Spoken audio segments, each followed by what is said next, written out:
Assalomu alaykum aziz o'quvchilar, ustozlar. Bugungi mavzumiz odamning ovqat hazm qilish sistemasi.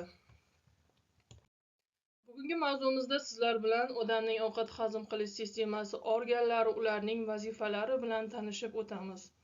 Odamda ovqat hazm qilish sistemasi organlariga og'iz bo'shlig'i, halqum, qizil o'ngach, oshqozon, ingichka ichak va to'g'ri ichak kiradi. Hazm qilish o'zi nima?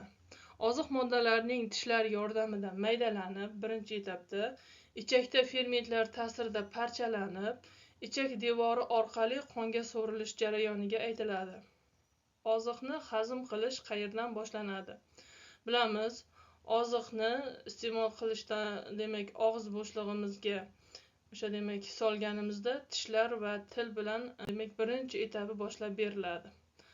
Demak, tishlarning vazifasi bu yerda mexanik ishlov berish, til esa ovqat ta'mini aniqlash va aralashtirish vazifasini bajaradi. Shuningdek, og'iz bo'shlig'imizda so'lak bezlari bor. Bu bezlar so'lak ishlab chiqaradi va ular kimyoviy parchalanishga yordam beradi. Odamda tishlar soni nechtaligini bilasizmi? Doimiy tishlar 32 ta, bolachalarda esa 20 ta sut tishlari bo'ladi. Yangi tug'ilgan chaqaloqni tishlari bo'ladimi? Yo'q, chunki birinchi sut tishlari 6 oylikdan boshlab chiqa boshlaydi. Qachon bolani doimiy tishlari chiqadi? 7-8 yoshdan sut tishlari almashinishni boshlaydi.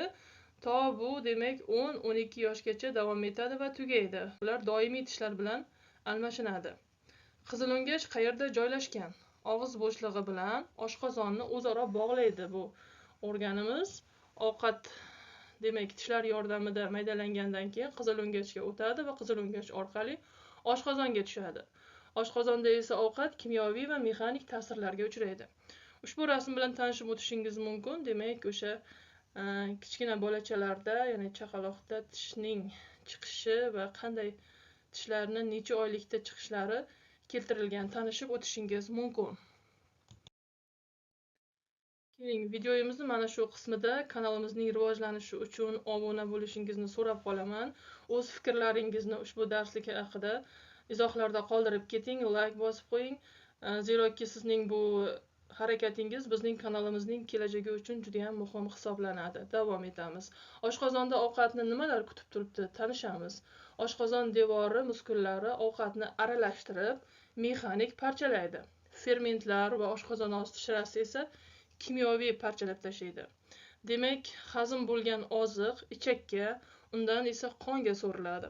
Endi hazm bo'ldi, bu narsa bizga tushunarli. Endi hazm bo'lmagan qism qayerga ketadi degan savol tug'iladi. Hazm bo'lmagan qism va suv yo'g'on ichakka o'tadi va suv aynan o'sha yo'g'on ichakda so'riladi. Qolgan chiqindilar esa anal teshigi orqali tashqariga chiqarib yuboriladi. Ushbu rasmga ahamiyat qiladigan bo'lsak, turli xil mahsulotlarni oshqozonda necha soat davomida hazm bo'lishi demak ifodalangan, tanishib o'tishingiz mumkin. Masalan, suv 5-10 daqiqada, qaynatilgan tuxum 2-2,5 soatda, misol uchun qovurilgan kartoshka, ya'ni fri 9-10 soatda, tovuq filesi 2-3 soatda, pishloq 4-7 soatda demak hazm bo'lishini ko'rishimiz mumkin. Ovqat hazm qilishda so'lak, oshqozon osti bezlari, jigar, o't pufagi nima vazifa bajaradi? Keling tanishib o'tamiz. So'lak bezlari oziqni namlash va oziq tarkibidagi kraxmalni parchalash vazifasini bajaradi. Oshqozon osti bezi.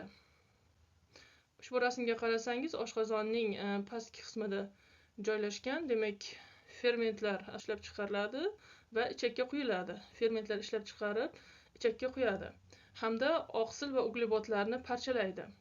Endi jigar qorin bo'shlig'ida joylashgan, o't suyuqligi ishlab chiqaradi, o't pufagida to'planib ingichka ichakka quyiladi. Ushbu suyuqlik ovqatdagi yog'larni parchalaydi, jigar turli xil zaharli moddalardan himoyalaydi, shuningdek hamda qondagi zaharli moddalarni filtrlab, uni tozalaydi. Ovqat hazm qilish sistemasi bizga hayotimiz davomida yaxshi ishlab berishi uchun qanday ishlarni demak qilishimiz kerak yoki qilmasligimiz kerak? Keling tanishib o'tamiz. Oziq-ovqatimiz birinchi o'rinda sifatli, yaxshi hazm bo'lishi kerak. Agar yaxshi hazm bo'lmaydigan ovqatlarni juda ham ko'p iste'mol qilsak yoki kam harakat bo'lsak, bu demak o'z-o'zidan ovqat hazm qilish sistemamizga juda ham katta yuklamani berib qo'ygan bo'lamiz. Shuning uchun ham sifatli, yaxshi, tez hazm bo'ladigan ovqatlarni iste'mol qilishga harakat qilishimiz kerak. Keyingisi, qo'shimchalarga boy, har xil gazli, yarim tayyor mahsulotlarni kamroq iste'mol qilish kerak. Chunki bularni juda ham ko'p iste'mol qilish organizmga salbiy ta'sir ko'rsatadi.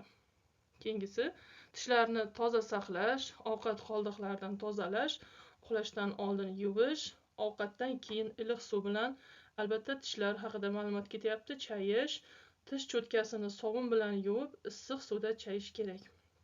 Qarang, tishlarga juda ham ko'p ma'lumotlar keltirildi. Chunki o'sha og'iz bo'shligimizga dastlab ovqat tushganda birinchi uni mexanik ta'sirga uchratadigan, demak mexanik ishlov beradigan organimiz bu tishlar hisoblanadi. Shu uchun ular bizga juda ham kerak bo'lgan a'zo hisoblanadi. Shu uchun ularni doimiy parvarishlab, sog'lom saqlashga harakat qilish kerak. Ovqat qoldiqlari agar og'iz bo'shlig'ida qolib ketadigan bo'lsa, har xil bakteriya, mikroblarni ko'paytirib, tishlarimizning kasallanishiga olib keladi. Agar sun'iy tishlar qiroliga aylanishni xohlamasangiz, yuqoridagi tavsiyalarga va tishda maza qilib qattiq narsalar, danak, qurt, konfetlarni qarsillatib yeyishni to'xtating. Undan ko'ra gigiyenaga amal qiling, tishlaringizni emalini asrang. Ushbu rasmlarda demak sog'lom ovqatlanishga doir har xil meva sabzavotlar keltirilgan va yana demak tishlarimizning chiroyli holati hamda yuqoridagi bir zararli mahsulotlar yoki bo'lmasa o'sha qattiq narsalarni maza qilib iste'mol qilish natijasida kasalliklarni kelib chiqishini kuzatishimiz mumkin. Rasmlarda ifodalab o'tdik. Marhamat, tanishib o'tishingiz mumkin. Bugungi mavzumiz shundan iborat edi. Xayr, salomat bo'ling.